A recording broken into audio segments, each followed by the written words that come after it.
بعض لوگ ایسے بھی ہیں جو کہتے ہیں ہم اللہ پر اور آخرت کے دن پر ایمان لائے ہیں، حالانکہ در حقیقت وہ مومن نہیں ہیں۔ وہ اللہ اور ایمان لانے والوں کے ساتھ دھوکہ بازی کر رہے ہیں، مگر دراصل وہ خود اپنے آپ ہی کو دھوکے میں ڈال رہے ہیں اور انہیں اس کا شعور نہیں ہے۔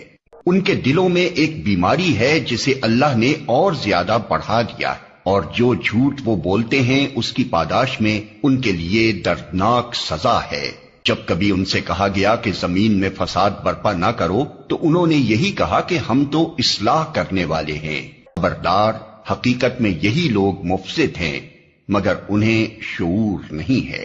اور جب ان سے کہا گیا کہ جس طرح دوسرے لوگ ایمان لائے ہیں اسی طرح تم بھی ایمان لاؤ، تو انہوں نے یہی جواب دیا، کیا ہم بے وقوفوں کی طرح ایمان لائیں؟ خبردار، حقیقت میں تو یہ خود بے وقوف ہیں مگر یہ جانتے نہیں ہیں۔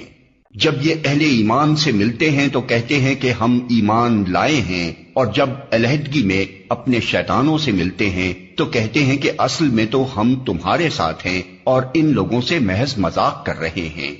اللہ ان سے مذاق کر رہا ہے، وہ ان کی رسی دراز کیے جاتا ہے اور یہ اپنی سرکشی میں اندھوں کی طرح بھٹکتے چلے جاتے ہیں۔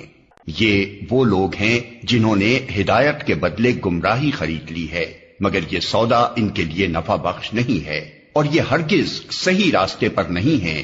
ان کی مثال ایسے ہے جیسے ایک شخص نے آگ روشن کی اور جب اس نے سارے ماحول کو روشن کر دیا تو اللہ نے ان کا نور بصارت سلب کر لیا اور انہیں اس حال پر چھوڑ دیا کہ تاریکیوں میں انہیں کچھ نظر نہیں آتا۔